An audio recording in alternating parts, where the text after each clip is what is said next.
So on this occasion, we are honoring one of the incarnations of God. Om Gyan Timidandasya Gyanajana Salakaya Chaksu Unmilitam Yena Tasmai Shri Gurave Namaha. Nama Om Vishnu Padaya Krishna Prasthaya Bhutale Srimakti Bhakti Vedanta Swami Niti Namine Namaste Saraswati Deve Gaurvani Pracharine Nirvisesa Sunyavari Paschatya De Satarine Jai Shri Krishna Chaitanya Prabhu Nityananda Sri Advaita Gadadhar Srivasari Gaur Bhaktavrindam Hare Krishna, Krishna Krishna, Hare Hare, Hare Rama, Rama Rama, Hare Hare. We say that God is great, but when you say God is great, it doesn't give you much of an understanding of God, because greatness is a general term. But to explain what greatness means, then we can get an understanding of how great God is. God is a person, just like we are persons. God is also a person, but He is not a person like us. He's a supreme person. He's the source of all existence. And all the personalities and all the forms that exist in this world are His energy, or you might even say He has created it all. It's His expansions. And we are also part of that energy, His expansion. So that's a little bit about the greatness of God. But God is all-powerful, we hear that. God is all-merciful, we hear that. God is all good.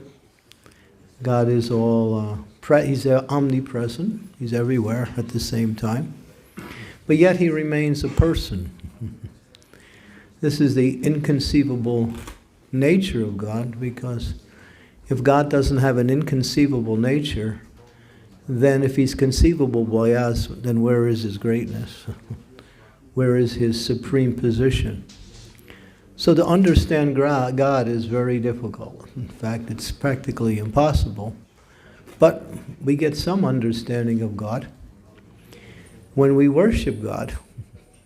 Just like we chant, we're all chanting Hare Krishna, Krishna Krishna, Hare Hare, Hare Rama, Rama Rama, Hare. This is this great chant in order to, what we say, elevate our consciousness or our mental energy to a level that is higher than the ordinary day-to-day existence. In other words, bringing the mind from the material into the spiritual. And so in that chant, this is called mantra. Man means mind and tra means to release or deliver the mind from the material to the spiritual. In that deliverance, there are names of God. So God has personality. He's a person, just like we are a person. We are not greater than God, so if God is not a person, how could we be persons? Or how could something less come from something, how can something more come from something less? So God is also a person.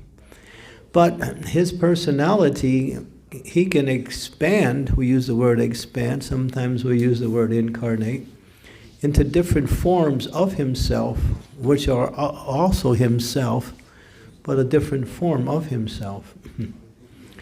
So one of the expansions of God is called Rama. Actually, the whole name is Ramacandra.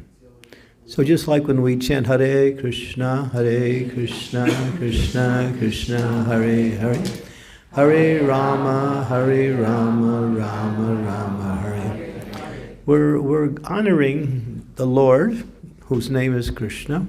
And what does the word Krishna actually mean? And it indicates a certain characteristic about God that makes Him God. Out of all of the names of God, Krishna is the perfect name because it means one who can attract everyone. It means all attractive. So if God is not all attractive, then he's not God. He has to have that quality to attract all of us. And as we learn about God, and as we also engage in worship of God, we find our attractive nature starts to become stronger. And we want to hear more about God. We want to learn more about God. We want to understand our relationship with God. So the original, we use that word original because there are many forms of God, is Krishna. He is the source of all of the other forms of God. And God is one. There are not two gods, the God of the Christians, the God of the Islamic tradition, the God of the Jewish tradition. All of the major religions worship the same God, but they refer to that God in different names. It's the same, just like we have many names too. We have a first name, sometimes middle name. We have a last name. Somebody knows us by a certain pet name that they give us. Or some nickname we also get. Or if we do something regularly, we get a name for that because of the habits we develop. So we sometimes, even an ordinary person gets 3 or 4 names, maybe even more sometimes. So God has many names, but all of the names indicate Him. So God's name is a little bit different than our name because we are different in our name. If somebody calls our name and we're not within the range to hear it, we won't respond to it. But when we call God's name, He can hear. And He is personally present in the sound of His name. So when we chant or sing the names of God, we can associate with God through that what is called the spiritual energy of His name. Because the name actually is the quality of His existence in what is called sound or spiritual sound. And one of the names of God is Ramacandra. So when we chant Hare Krishna, Krishna Krishna, Hare Hare, Hare Rama, Rama Rama, Hare Hare. This Rama indicates another form of God and another name of God. And these names and forms are given to the Lord by His incarnations in this material world. So God comes from time to time in order to give pleasure to His devotees. And sometimes when the world goes down in spirituality, the Lord comes to bring back the spiritual energy. So He appears. That's called incarnation or avatar. And so this one incarnation of the Lord, His name is Ramacandra. We chant the name of Rama. And He appeared 2 million years ago. You might say, wow, how do you have records for that? 2 million years ago. Where's the sources? But spiritual knowledge, up until the last 5,000 years, was not written down. It was transferred or transmitted from person to person. So when great personalities, we call them saints or great souls, they are engaged in worshiping the Lord, and sometimes they are present when the Lord appears on this earth. They have that memory where they record all of that, and collectively they transfer that information from generation to generation. And therefore we have that. But then again, when this age that we live in a particular age. It's called the age of Kali. Kali means when the age becomes spiritually more difficult to practice. And therefore, people have a shorter memory in this age. So 5,000 years ago, one incarnation of God, his name was Vyasadeva, he took all of the knowledge that was given in the scriptures and in the transmissional scriptures, and he wrote it down in the form of spiritual literature. So in the last 5,100 years, we're getting that knowledge through books.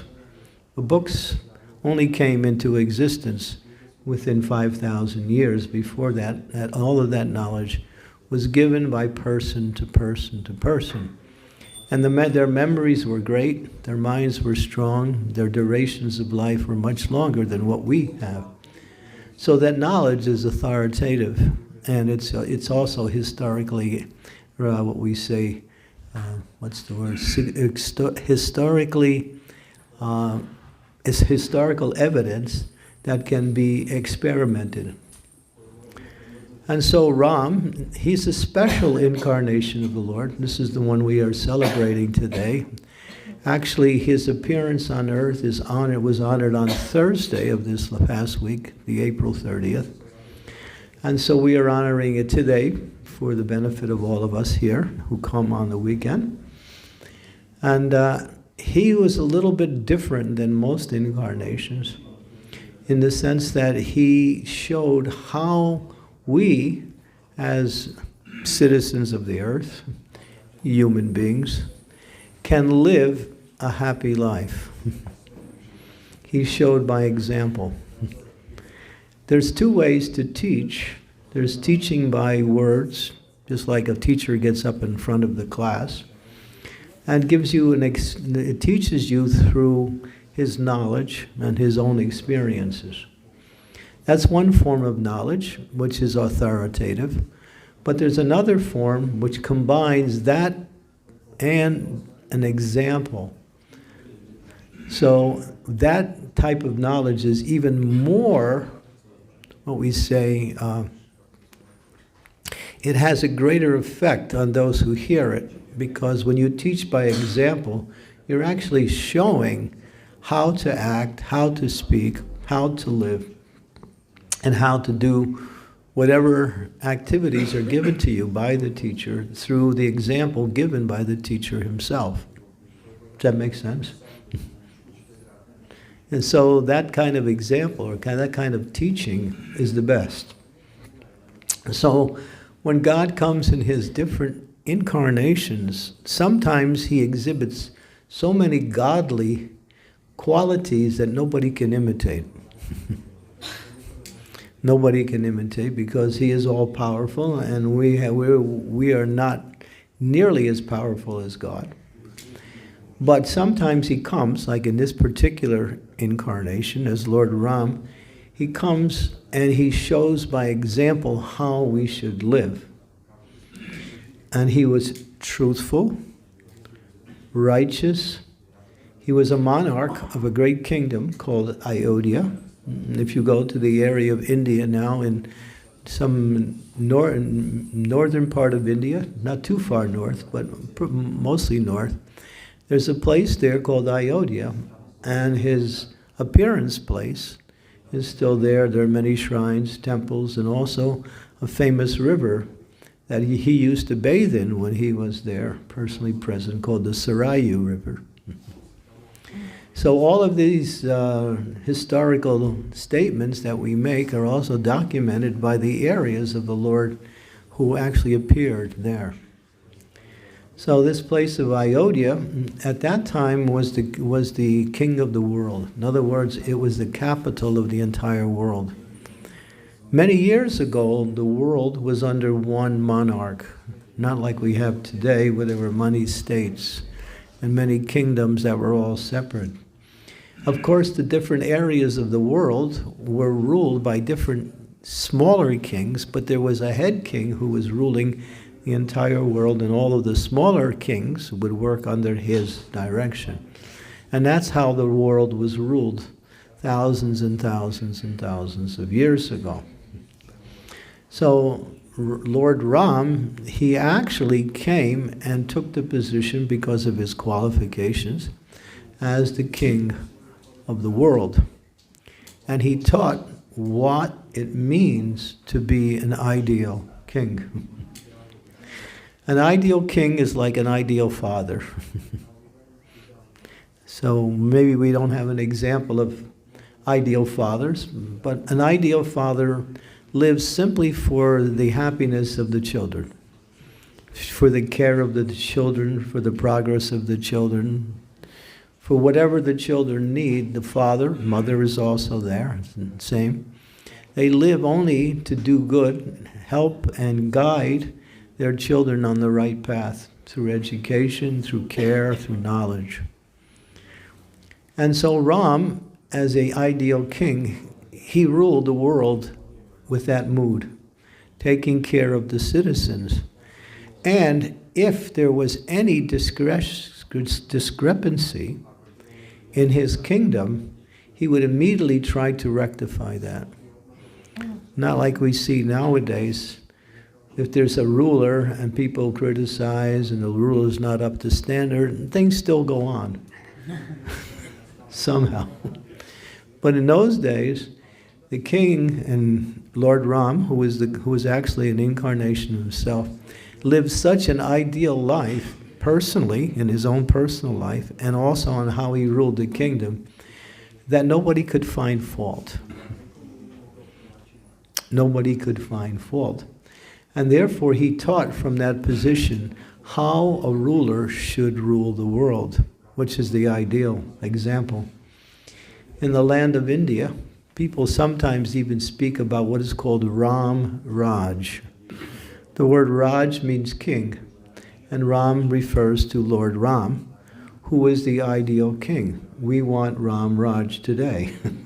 So they actually speak that because he was the example of the ideal king. Just like there was an example or one, what Ram would do is he would disguise himself in a different way and walk through the kingdom where no one can recognize him. And he would listen to what the citizens were saying, he would watch what the citizens were doing to see what they needed or if to hear what they were talking about. And one time he heard that someone was finding some fault with the way he dealt with his wife. He was, from this person's point of view, the Lord was a little too permissive in his caring for his wife. And so that criticism was overheard by the Lord when he was walking through the kingdom. And so he became concerned. Oh, people have found a fault. And so he immediately rectified that fault by changing his way of dealing with his wife, and that overshadowed the whole problem. In other words, there shouldn't even be a slight spot on a leader, whether that leader is a teacher in a class, whether that leader is a guru to disciples, whether that leader is a parent to their children, or that leader is a king to their followers. They have to lead ideally, because it's a great responsibility when you take others' lives into your hands and become responsible to what happens to them. And therefore, it says that no one should take a position of leadership unless they are qualified. Because nowadays we don't see that. We see that people are very enthusiastic to take positions of leader, but they make so many mistakes and they lead people sometimes in the wrong way, many times like that. But Ram was teaching that, yes, as an ideal king, then this is how you lead. And every day, when the day was over, there was a big meeting of all of the leaders within the city of Ayodhya, and they would all come and report their activities to Ram. And Ram would also speak about his policies on how to rule the kingdom and get approval even before he put the policies into act. It says that a leader should also take advice from others in order how to lead properly. This is one of the other qualities of a leader. The leader shouldn't think, oh, well, I know everything. I don't need any advice from anyone. And therefore, because I am in that leadership position, everyone has to listen to me. But even a qualified leader will think, oh, yes, there are many other persons who are also intelligent, These are called the priestly class, the persons who are actually saintly persons who worship in the temple, because they have knowledge of God, because they have knowledge of practical understanding how to live life also. A leader, a king, a monarch, a president, will take advice from them when he wants to institute a particular policy or a program within the society, and get permission and advice and blessings.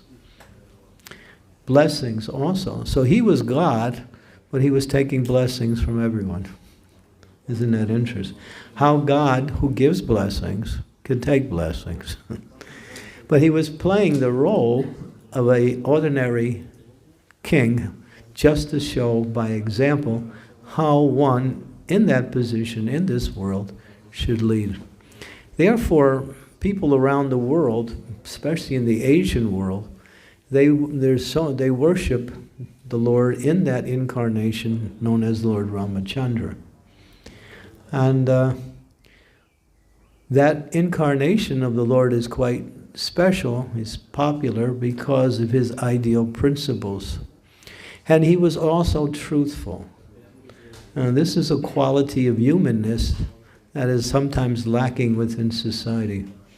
When you say you're going to do something, your word has weight, your word has meaning, your word has a contract with it. In other words, if I say, I'll meet you today at this time in this place, and then from there we will go and do something. But if I don't talk to you ahead of time or don't give any sign and I just don't show up, you think, oh, how can I trust that person? Right? So that breaks relationships when we are not truthful or honoring our own word. And of course, sometimes promises are made and promises can be broken under circumstances. But that's rare. But there are certain things you can't break. Just like, maybe this is not such a popular statement, but when you get married, you take a vow for life, right? I agreed to serve my husband for my entire life, and then you get blessings from the priest, you get blessings from the spiritual leader. And the husband says, yes, I will take care of my wife, and they all agree, and then things change after that. So, if you're going to make a vow, even if there's difficulties, even if there's some kind of calamity that may come to disturb the relationship, that doesn't mean the relationship should break.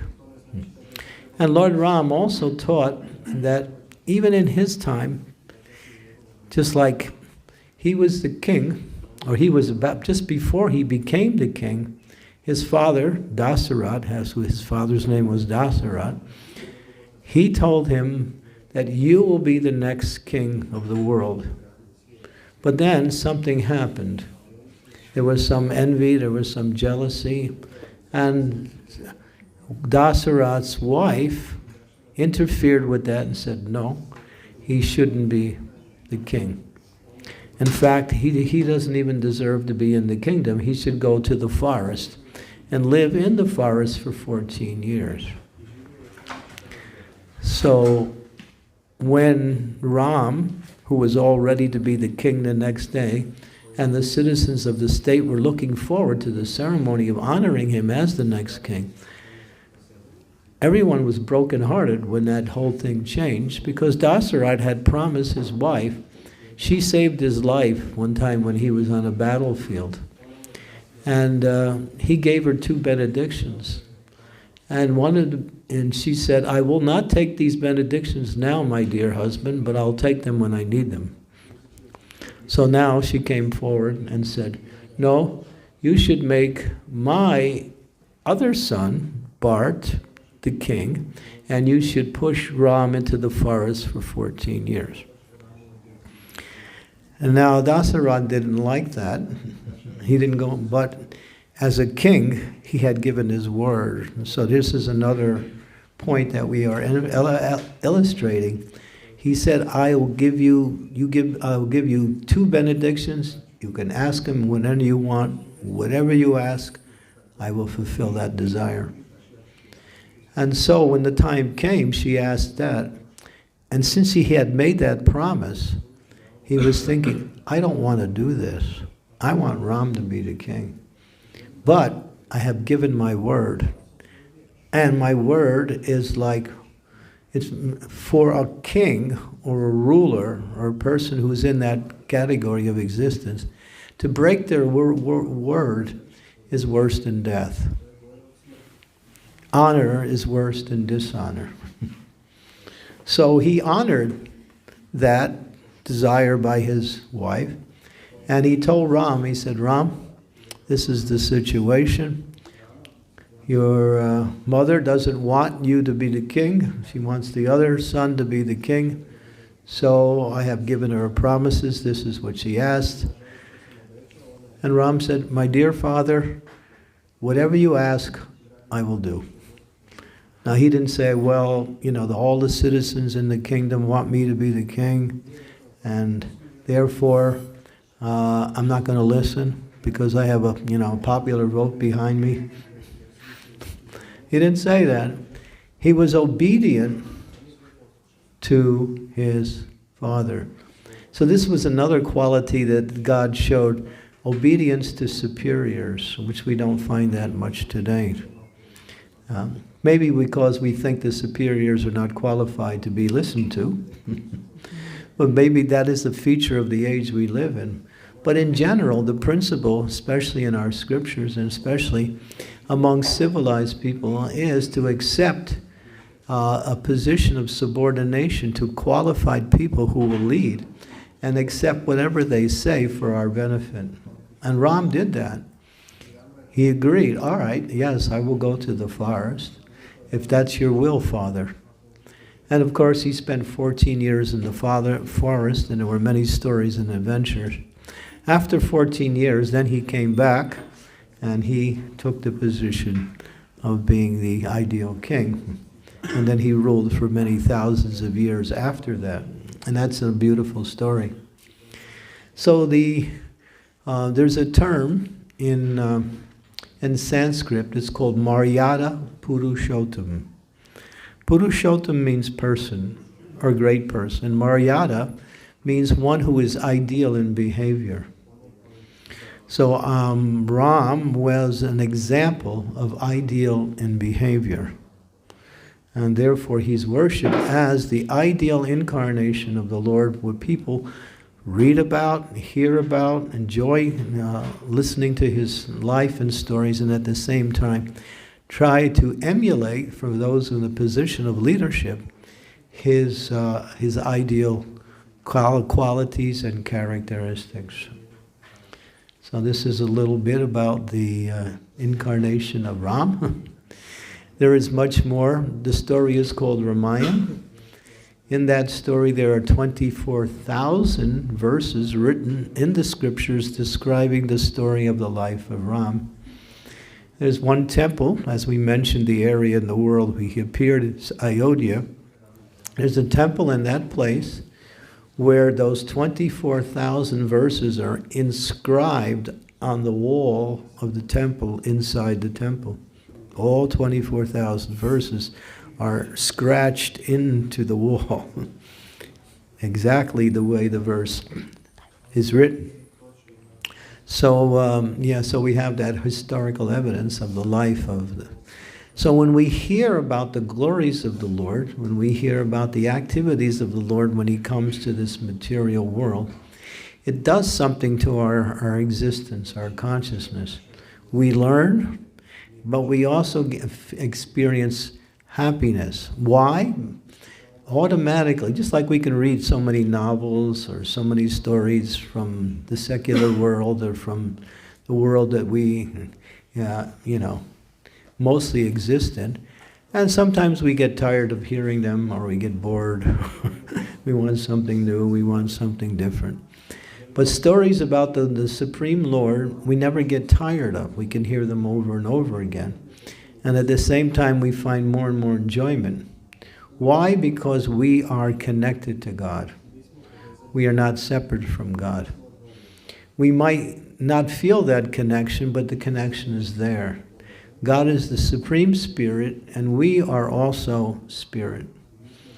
We live within the body that we have, but we are not that same body. The body is different than us. We are the soul, or the pure spirit, that gives energy, life, consciousness, and existence to this body. It is explained that when when conception begins, when the lady becomes pregnant, the soul enters into the womb of the mother, and then the soul takes on the body of the mother and starts to grow in that way, and then after 9 months there is birth. So that soul gives life, growth to the body, and then when it comes out, animation, and that is called life in this world. And then when we get old, and at a certain time we have to leave this body, that is called death. That means the soul no longer can stay in the body, and it leaves the body and goes on to another place. So we are that soul that enters into our particular body that we have now. We live in that body, and after some time we leave. But what is our connection? Our connection to the body is our desire to live in this world, but our existence and our real connection as a spiritual being is with God. So we have an eternal, loving, I use that word with emphasis, loving relationship with God on the spiritual platform. And how to awaken it, just like we got everybody up to dance for a while. So this dancing is nice, right? We'll do some more dance. Would you like to dance some more? Yes. Not too many yeses out there. We're going to dance again because our whole process is to sing and dance and then eat. So these are the essence of our practice. Sing the glories of God. Dance when you feel happy, and if you don't feel happy, dance because you will feel happy when you dance. And then take nice food. We offer the food to God with prayer onto the altar. The cooks, they cook in the kitchen, and they cook simply for the pleasure of the Lord. They make nice preparations of varieties of things. And we bring all of that, a portion of each of the preparation on the altar with prayer. And we ask the Lord, please accept this as our offering to you. And then that food comes back, is called blessed food. In our terminology, it's called prashadam. Prashadam means the mercy of the Lord in the form of nice food. So that'll be the finale of tonight's program. And I think the devotees have cooked a very wonderful feast for everyone here, because you are special guests for us today. And you should not think that this is our temple and you have come to visit. This is your temple also. Each one of you. This temple is yours because the house of God belongs to everybody. We are just the caretakers, that's all. And we invite everyone and anyone to come and take part in this spiritual practice, which is very, very wonderful, where we sing, dance, and speak about God. So now it's time to sing and dance. Before we do that, would anyone like to ask a question or make a comment? Anyone out there? Okay, so we're about to begin our next portion of our program, which is called Kirtan. The word Kirtan comes from the etymological root word called Kirti. Kirti means fame in Sanskrit. So when we sing and dance, we are spreading the fame of God. That is the meaning of Kirtan. So thank you very much for listening to this small lecture. And please join in with the singing and the dancing. We'll be singing mostly the Hare Krishna mantra. Hare Krishna, Krishna Krishna, Hare Hare. Hare Rama, Rama Rama, Hare. But we'll precede it with a few prayers to honor the great souls, the great saints who have gone in the past. So, Punyawala, thank you very much. Hare Krishna. Yeah.